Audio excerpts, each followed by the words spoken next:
चलो बाळको આપણે chapter number 15 માં જળ પરિવહનમાં ભણી રહ્યા છે।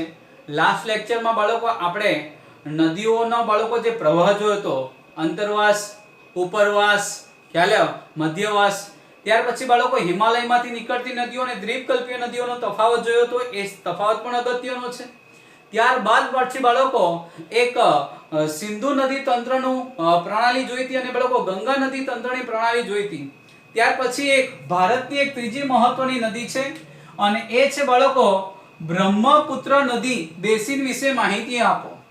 પહેલા તો બાળકો તમને કહી દો, બ્રહ્મપુત્ર નદી આ એક જ નદી એવી છે જે પુરુષવાચક શબ્દ ધરાવે છે।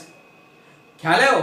શું બાળકો? બ્રહ્મપુત્ર એક જ એક નદી એવી છે, ખ્યાલ આવ્યો, કે જે પુરુષવાચક શબ્દ ધરાવે છે। ખ્યાલ આવ્યો? બાકી બધા બાળકો સ્ત્રીવાચક શબ્દ ધરાવે છે।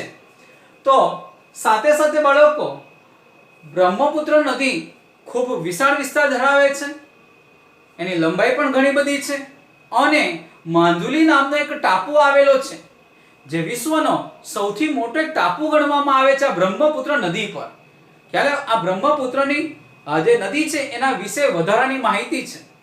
તો જો પહેલા તો બ્રહ્મપુત્ર નદીનું ઉદ્ગમ સ્થાન, બ્રહ્મપુત્ર નદી ક્યાંથી નીકળે છે? તો બાળકો તિબ્બતમાં આવેલા માનસરોવરમાંથી બ્રહ્મપુત્ર નદી નીકળે છે। તેની વધુ પ્રવાહ લંબાઈ ભારતની બહાર છે। બાળકો તેની જે લંબાઈ છે, ખ્યાલ આવ્યો, એનો મોટા ભાગનો પ્રવાહ ભારતની બહાર છે। જેમ આપણે બાળકો સિંધુ નદીની વાત કરેલી, ખ્યાલ આવ્યો કે સિંધુ નદી એ નીકળીને જમ્મુ કાશ્મીર એટલે કે કાશ્મીરમાંથી થઈને પસાર થઈને બાળકો એ પાકિસ્તાનમાં અરબ સાગરને મળે છે। એવી જ રીતના બ્રહ્મપુત્ર નદી પણ એ તિબ્બતમાં આવેલા માનસરોવરમાંથી એનું ઉદ્ગમ સ્થાન છે। ત્યાર પછી બાળકો એનો પ્રવાહ જે છે એ મોટા ભાગે પ્રવાહ ભારતની બહાર છે। આ નદી હિમાલય શ્રેણીને સમાંતર પૂર્વમાં વહે છે। ખ્યાલ આવ્યો? હિમાલય શ્રેણીને બાળકો સમાંતર રહીને પૂર્વમાં વહે છે એટલે બાળકો તે અરુણાચલ પ્રદેશ, અસમ, ખ્યાલ આવ્યો, એ દિશામાં બાળકો તે આગળ વધે છે। નામચા બરવા પર્વત પાસેથી અંગ્રેજી યુ આકારે વળાંક લઈ ભારતના અરુણાચલ પ્રદેશમાં પ્રવેશે છે।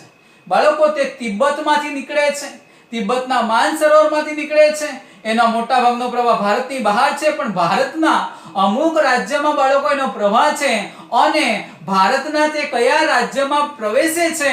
તો બાળકો જો તમને એવો સવાલ પૂછાય કે બ્રહ્મપુત્ર નદી ભારતના કયા રાજ્યમાં પહેલા પ્રવેશે છે તો એનો જવાબ આવે બાળકો અરુણાચલ પ્રદેશ।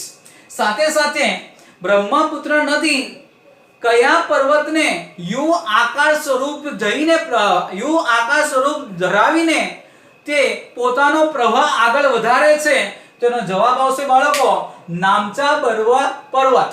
ખ્યાલ આવ્યો? નામચા બરવા પર્વતને યુ આકાર સ્વરૂપે બાળકો અંગ્રેજી અક્ષર યુ આકાર સ્વરૂપે તે વળાંક લઈને ભારતના અરુણાચલ પ્રદેશમાં પ્રવેશે છે। અહીં તેને દિહાંગ નામે ઓળખવામાં આવે છે।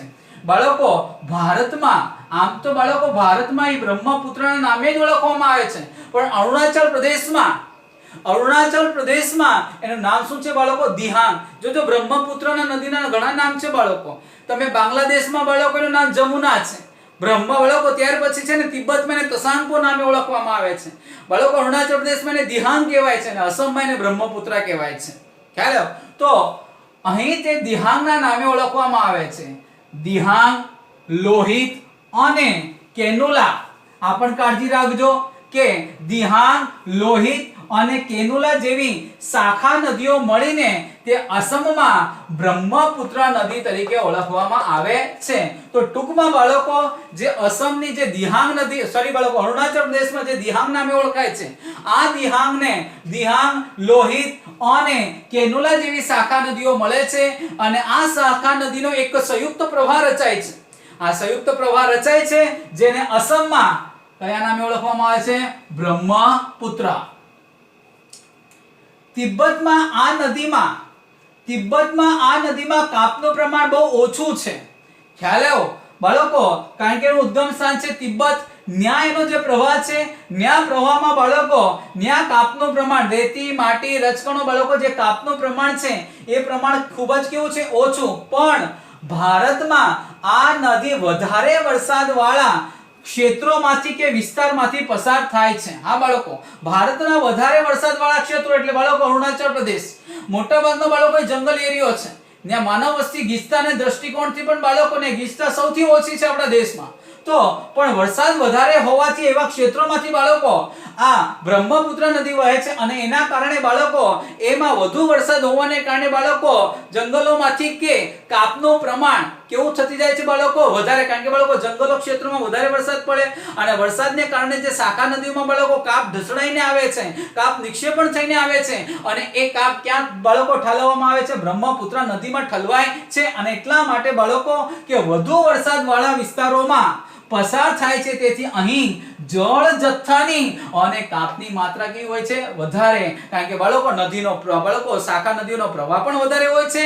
પ્રવાહની સાથે સાથે બાળકો કાપનું પ્રમાણ પણ વધારે જોવા મળે છે. અસમ અને બાંગ્લાદેશમાં બાળકો બ્રહ્મપુત્ર નદીમાં બાળકો ચોમાસામાં વિનાશકારી પૂર આવતો હોય છે. ખ્યાલ આવ્યો? શા માટે? કારણ કે બાળકો તિબ્બતમાં જે પહાડી વિસ્તાર છે એમાં પણ ભયંકર વરસાદ પડે. સાથે સાથે બાળકો તે અરુણાચલ પ્રદેશમાં પસાર થાય અને અરુણાચલ પ્રદેશમાં પસાર થાય તો પાછા તેને દિહાંગ, લોહિત અને કેનુલા જેવી બાળકો શાખા નદીઓ મળે છે. અને આ બીજી નદીઓ શાખા નદીઓમાં પણ ભયંકર બાળકો જળની જથ્થા એમાં ઉમેરો થાય છે. એટલે બાળકો તિબ્બતમાં જે વરસાદ પડે છે એ પણ બાળકો બ્રહ્મપુત્રમાં આવે. ત્યાર પછી અરુણાચલ પ્રદેશમાં પડે છે એ પણ બાળકો બ્રહ્મપુત્રમાં નદીમાં આવે. અને આ બ્રહ્મપુત્ર નદીનો જે પ્રવાહ છે એ પ્રવેશે બાળકો અસમમાં અને અસમમાં થઈને બાળકો જે બાંગ્લાદેશમાં જાય છે, જેના કારણે એની જળ જથ્થામાં, એની પાણીની માત્રામાં ભયંકર વધારો થાય છે. એના કારણે બાળકો દર વર્ષે ચોમાસામાં બાળકો પૂરથી વિનાશ નોતરાય છે. ઉત્તર ભારત બાળકો અહીંયાથી મુદ્દો થોડોક ટ્વિસ્ટેડ છે, ચેન્જ છે, પણ સમજવા જેવો છે કે ઉત્તર ભારતની બીજી નદીઓ કરતા ઉત્તર ભારતની સિંધુ નદીની વાત કરીએ, ગંગા નદીની વાત કરીએ, યમુના નદીની વાત કરીએ, ઉત્તર ભારતની બીજી નદીઓ કરતા તેમાં વિરોધાભાસ જોવા મળે છે. હા બાળકો, આ પણ ઉત્તર ભારતની નદી છે, પણ ઉત્તર ભારતની જે બીજી નદીઓ છે, સિંધુ છે, ગંગા છે, એના કરતા બ્રહ્મપુત્ર નદીનો જે પ્રવાહ છે એ પ્રવાહમાં શું જોવા મળે છે? વિરોધાભાસ. કેમ? તો અસમમાં ચોમાસા દરમિયાન પડતા વરસાદને કારણે અહીં વધારે માત્રામાં નિક્ષેપણ થાય છે. બાળકો નિક્ષેપણ એટલે શું? તો બાળકો નદીનો જે પ્રવાહ હોય, પાણીનો જે પ્રવાહ હોય એની સાથે રેતી, પથ્થર બધું બાળકો ધસડાઈને આવે છે અને એના કારણે બાળકો એ રેતીના જે કણો પડે છે જેને કહેવાય છે બાળકો નિક્ષેપણ. પણ આ જે નિક્ષેપણ થાય છે આ નદીમાં રેતીના પ્રમાણમાં વધારો થતા, કારણ કે બાળકો જેમ જેમ નિક્ષેપણ થાય ને એમ એમ એનું રેતીનું સ્તર કેવું થતું જાય? ઊંચું આવતું જાય. કે રેતી પ્રમાણમાં વધારો થતા તેની સપાટી ઊંચે આવતી જાય છે. કોની? પાણીની સપાટી કેવી આવતી જાય બાળકો? ઊંચે આવતી જાય. તેથી આ નદીનો પ્રવાહ વારંવાર એનો માર્ગ પરિવર્તન થાય છે. ખ્યાલ આવ્યો? કારણ કે બાળકો બ્રહ્મપુત્ર નદી છે ને વધારે વરસાદવાળા વિસ્તારમાંથી પસાર થાય છે. ખ્યાલ આવ્યો? અસમ બાળકો અરુણાચલ પ્રદેશ જેવા વિસ્તારોમાંથી પસાર થાય છે. પોતાની સાથે અઢળક કાપ બાળકો લાવે છે, રેતી લાવે છે અને આ રેતી બાળકો નિક્ષેપણ થાય છે. નિક્ષેપણ થવાને કારણે થાય શું બાળકો?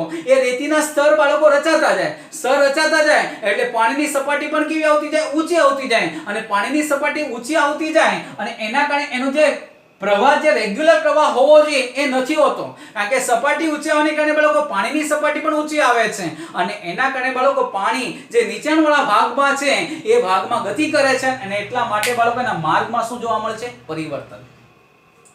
તો આ વિરોધાભાસ જોવા મળે છે. જ્યારે અમુક નદીઓના બાળકો માર્ગમાં પરિવર્તન આવતું નથી. ખ્યાલ આવ્યો? ખાલી બ્રહ્મપુત્ર નદી છે કે નિક્ષેપણને કારણે બાળકો રેતીનું સ્તર ઊંચું આવે છે, જેનાથી પાણીની જળ સપાટી ઊંચી આવે છે અને એના કારણે બાળકો દર વર્ષેનો માર્ગ બદલાયા રાખે છે. બાંગ્લાદેશમાં બાળકો, બાંગ્લાદેશમાં જેને બ્રહ્મપુત્ર નદીને જમુના નામે ઓળખવામાં આવે છે. એક નદી છે બાળકો, પણ ઘણા એના નામ છે. પણ એક નોંધ લેવા જેવી બાબત છે બાળકો કે બ્રહ્મપુત્ર નદી જે કેવી છે કે જે પુરુષવાચક બાળકો શબ્દ ધરાવે છે. ત્યાર પછી બાળકો દ્વીપકલ્પીય નદીઓની વાત કરીએ તો બાળકો દ્વીપકલ્પીય નદીમાં કઈ કઈ નદીઓ આવે તો એક નર્મદા, તાપી, કૃષ્ણા, કાવેરી, ખ્યાલ આવ્યો, ગોદાવરી, જેને બાળકો દક્ષિણની ગંગા કહેવામાં આવે છે. ખ્યાલ આવ્યો, આ નદીઓ બાળકો એ દ્વીપકલ્પીય નદીઓ છે. આના સિવાય પણ ઘણી બધી છે, પણ આપણે આટલાનો અભ્યાસ કરવાનો છે.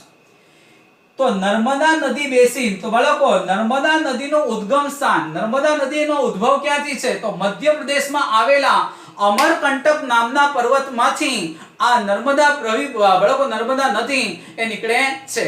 શું બાળકો? નર્મદા નદીનું ઉદ્ગમ સ્થાન, જેમ બાળકો મેં અહીંયા લખેલું ઉદ્ગમ સ્થાન જ ખાલી પણ તમારે લખવાનું. ખ્યાલ આવ્યો? અહીંયા તિબેટના માનસરોવરમાંથી, એવી રીતના બાળકો નર્મદા નદીનો ઉદ્ભવ ક્યાંથી થાય છે તો નર્મદા નદીનો ઉદ્ભવ મધ્યપ્રદેશમાં આવેલા અમરકંટક પર્વતમાંથી બાળકો નર્મદા નદીનું ઉદ્ગમ સ્થાન છે. બાળકો નદીઓ માટે છે ને લોકમાતા શબ્દ પણ સૂચવવામાં આવ્યો છે. પશ્ચિમ બાજુએ ફાટ ખીણમાં વહે છે, એટલે બાળકો મધ્યપ્રદેશ, પછી એનો મહારાષ્ટ્રમાં થોડો ભાગ આવે છે અને પછી ગુજરાતમાં. બાળકો પશ્ચિમ બાજુએ તે ફાટ ખીણમાં વહે છે. જબલપુર પાસે સંગેમરમરના ખડકાળ પ્રદેશમાંથી વહે છે. સર, આ સંગેમરમર એટલે શું? તો બાળકો સંગેમરમર એટલે આરસનો પથ્થર, આરસનો પહાણ, જેના માટે બાળકો શબ્દ બાળકો મૂકવામાં આવે છે સંગેમરમર. ખ્યાલ આવ્યો? બાળકો ધોરણ 10 માં તમે આ શબ્દ ફરી પાછા ભણશો ચેપ્ટર નંબર 6 માં. ખ્યાલ આવ્યો? કારણ કે બાળકો તાજમહલ એ સંગેમરમરના પહાણને સુવ્યવસ્થિત કોતરીને એક ભવ્ય મકબરો બનાવવામાં આવ્યો છે, જેને કહેવાય છે તાજમહલ. ખ્યાલ આવ્યો? ઓકે, તો બાળકો જબલપુર પાસે સંગેમરમરના ખડકાળ પ્રદેશોમાંથી વહે છે. ખડકાળ એટલે બાળકો જે પથરાળ પ્રદેશો હોય, પણ એ પથરાળ પ્રદેશમાં બાળકો કયા પર્વતો છે બાળકો? સંગેમરમર એટલે આરસનો પહાણ. નર્મદા નદી પર ધુઆંધાર નામનો જળધોધ આવેલો છે બાળકો. પરીક્ષાની દ્રષ્ટિએ વેરી મોસ્ટ એમપી. ધુઆંધાર નામનો જળધોધ કઈ નદી પર સ્થિત છે તો બાળકો કઈ આવશે? નર્મદા નદી. મોટા ભાગની શાખા નદીઓ એને કયા બાળકો? એને કાટખૂણે મળે છે. બાળકો જળ પ્રવાહ પ્રણાલીના પણ બાળકો અલગ અલગ પ્રકાર હોય છે. આયાતકાર હોય છે, વૃક્ષાકાર હોય છે, ત્યાર પછી બાળકો કાટખૂણે મળતી હોય છે. આ જળ પરિવહન પ્રણાલીના પ્રકારો છે. કારણ કે દરેક શાખા નદીઓ એક સરખો બાળકો પ્રવાહ એ નદી સાથે જોડાયેલો નથી હોતો.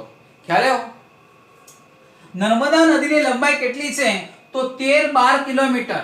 આ પણ યાદ રાખજો, પરીક્ષામાં પૂછી શકાય એવો સવાલ કે નર્મદા નદીની લંબાઈ કેટલા કિલોમીટર છે તો 13-12 કિલોમીટર, એટલે કે 1312 કિલોમીટર.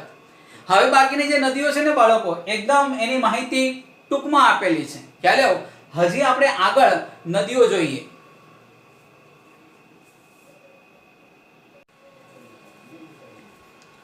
ચલો આગળનો મુદ્દો જોઈએ તો આગળનો નદી બેસિન છે તાપી બેસિન, જે બાળકો સુરતને એક રળિયામણું બનાવી દીધું છે તાપી નદીએ.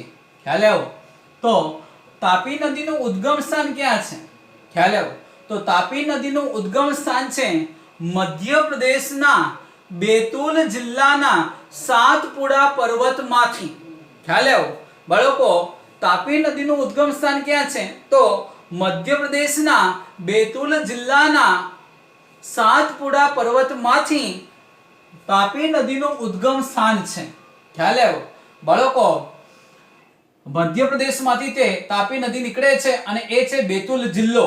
ત્યાંથી બાળકો સાતપુડા પર્વત છે. આ સાતપુડા પર્વતમાંથી તાપી નદીનું ઉદ્ગમ સ્થાન છે. નર્મદા નદીને સમાંતર એક ફાટ ખીણમાં થઈને અરબ સાગરને મળે છે. બાળકો નર્મદા નદી અને તાપી નદી આ બંનેનો પ્રવાહ એક સમાન છે, એક સરખો છે બાળકો. એટલે સર સાથે વહે છે એમ નહીં બાળકો. જેમ બાળકો નર્મદા નદી પશ્ચિમ તરફ વહે છે એવી જ રીતના જેમ નર્મદા નદી બાળકો પશ્ચિમ તરફ વહે છે એને સમાંતર જ ખ્યાલ આવ્યો? એને સમાંતર જ બાળકો તાપી નદીનો પ્રવાહ છે. એટલે બંને બાળકો પૂર્વથી પશ્ચિમ તરફ બાળકો એનો પ્રવાહ ધરાવે છે, ને એટલા માટે બાળકો અહીંયા વાક્ય રચના આવી છે કે નર્મદાને બાળકો નર્મદાને સમાંતર એક ફાળકીનમાં થઈને અરબ સાગરને મળે છે. કારણ કે આ બંને નદીઓ એ પૂર્વથી બાળકો એ પૂર્વથી પશ્ચિમ તરફ ગતિ કરે છે, ને બંને પશ્ચિમ તરફ કોને મળે છે બાળકો? અરબ સાગરને. ખ્યાલ આવ્યો? એક બાળકો ખંભાતના અખાત પાસે મળે છે ભરૂચ પાસે, જ્યારે બાળકો તાપી નદી છે એ સુરતના હજીરા પાસે બાળકો અરબ સાગરને મળે છે. કયા રાજ્યોમાંથી પસાર થાય તાપી નદી બાળકો? એક તો મધ્યપ્રદેશ, ત્યાંથી એનો ઉદ્ગમ સ્થાન છે, બીજું મહારાષ્ટ્રમાંથી, અને ત્રીજું બાળકો ગુજરાતમાંથી તે પસાર થાય છે. તો તમને એવો સવાલ પણ પૂછાય, તાપી નદી કયા કયા રાજ્યોમાંથી પસાર થાય છે? તો મધ્યપ્રદેશ, મહારાષ્ટ્ર અને ગુજરાત. બાળકો તાપી નદીની લંબાઈ કેટલી છે? તો તાપી નદીની લંબાઈ છે 724 કિલોમીટર. ખ્યાલ આવ્યો? એવી રીતના બાળકો હમણાં મેં જો તમને કીધું કે નર્મદા નદીની લંબાઈ કેટલી છે તો 13-12 અથવા આ રીતના પણ યાદ રાખી શકો 1312 કિલોમીટર, જ્યારે તાપી નદીની લંબાઈ 724 કિલોમીટર છે. અરબ સાગર તથા પશ્ચિમ ઘાટની વચ્ચેનો હા બાળકો અરબ સાગર અને પશ્ચિમ ઘાટ વચ્ચેનું કિનારાનું જે મેદાન છે સાંકડું છે બાળકો, અને સાંકડું છે. અહીંની નદીઓની લંબાઈ ખૂબ જ ઓછી છે. પશ્ચિમ બાજુએ વહેતી નદીઓની લંબાઈ ખૂબ જ ઓછી છે, જેમાં બાળકો એક છે સાબરમતી અને બીજી છે મહી. ખ્યાલ આવ્યો?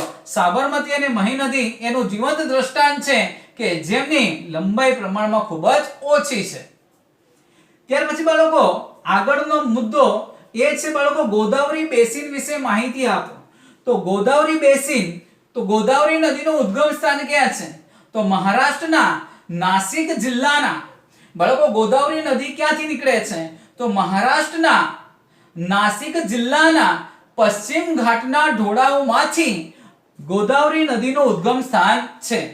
ખ્યાલ આવ્યો બાળકો? દરેક નદીનું ઉદ્ગમ સ્થાન કાળજી રાખજો, કદાચ તમને જોડકામાં પણ પૂછી શકાય. ખ્યાલ આવ્યો? તો ફરી એક વખત ગોદાવરી નદીનું ઉદ્ગમ સ્થાન ક્યાં છે? તો મહારાષ્ટ્રના નાસિક જિલ્લાના પશ્ચિમ ઘાટના ઢોળાવમાંથી ગોદાવરી નદીનું ઉદ્ગમ સ્થાન છે. તેની લંબાઈ 1465 કિલોમીટર છે. એટલે બાળકો 1465 કિલોમીટર છે. તમારા બાળકો સરળ રીતે બોલવા માટે, જેમ કે નર્મદા તો 13-12, ખ્યાલ આવ્યો? તાપી તો 724, બાળકો ગોદાવરી તો 1465 કિલોમીટરનું અંતર ધરાવે છે. તે બંગાળની ખાડીને મળે છે. જેમ બાળકો તાપી અને નર્મદા કે નર્મદા અને તાપી જેમ અરબ સાગરને મળે છે, એમ આ નદી એટલે ગોદાવરી નદી એ પશ્ચિમમાંથી વહીને પૂર્વ તરફ, ખ્યાલ આવ્યો બાળકો? જેમ આ પૂર્વ તરફથી બાળકો એ પશ્ચિમ દિશામાં જાય છે, એમ પૂર્વ બાળકો પશ્ચિમમાંથી એ વહીને ક્યાં જાય છે? બંગાળની ખાડીને બાળકો એનું પાણી ત્યાં મળે છે. દ્વીપકલ્પીય સૌથી મોટી જો નદી હોય, દ્વીપકલ્પીય વિસ્તારની જો સૌથી મોટી નદીઓ હોય તો એ કઈ છે બાળકો? ગોદાવરી છે. તેનું ક્ષેત્ર બાળકો 1465 કિલોમીટર ધરાવતી ગોદાવરી બેસિન, ખ્યાલ આવ્યો? એના શરૂઆતથી માંડીને અંત સુધી એ ટોટલ 65 કિલોમીટર છે, 1465 કિલોમીટર, જેમાંથી 50% હિસ્સો બાળકો ક્યાં છે? મહારાષ્ટ્રમાં છે, અને બાકીનો મધ્યપ્રદેશ અને આંધ્રપ્રદેશમાં એનો નદીનો પ્રવાહ વહે છે. છેલ્લે બાળકો આંધ્રપ્રદેશમાં જઈને એ બંગાળની ખાડીને મળે છે. અનેક શાખા નદીઓ મળે છે, જેમાં બાળકો પૂર્ણા, વર્ધા, પ્રાણિકતા, માંજરા, વેનગંગા અને પેનગંગા. ખ્યાલ આવ્યો બાળકો? અવારનવાર પરીક્ષામાં પૂછાય છે વેનગંગા અને પેનગંગા એ કઈ નદીની શાખા નદીઓ છે? વેનગંગા અને પેનગંગા એ કઈ નદીઓની શાખા નદીઓ છે? તો જવાબ આવે ગોદાવરી. સાથે સાથે એમ પણ પૂછી શકાય ગોદાવરીની શાખા નદીઓ જણાવો. તો ગોદાવરીની શાખા નદીઓ બાળકો પૂર્ણા, વર્ધા, પ્રાણિકતા, માંજરા, વેનગંગા અને પેનગંગા. ઘણીવાર એવો પણ સવાલ પૂછી શકાય કે વેનગંગા અને પેનગંગા એ કઈ નદીની શાખા નદીઓ છે? તો જવાબ શું આવે બાળકો? ગોદાવરી. બાળકો ગોદાવરી નદીને બીજા કયા નામે ઓળખવામાં આવે છે? તો દક્ષિણની ગંગા. ખ્યાલ આવ્યો? ગોદાવરી નદીને બીજા કયા નામે ઓળખવામાં આવે છે? તો દક્ષિણની ગંગા તરીકે ઓળખવામાં આવે છે. તો બાળકો આજે નદીઓ વિશે બાળકો આપણે 4 નદી પ્રણાલીની માહિતી જોઈ છે. ખ્યાલ આવ્યો? તો આ ચારે ચાર નદીઓ તમારે એક વખત બાળકો હોમવર્કમાં રહેશે.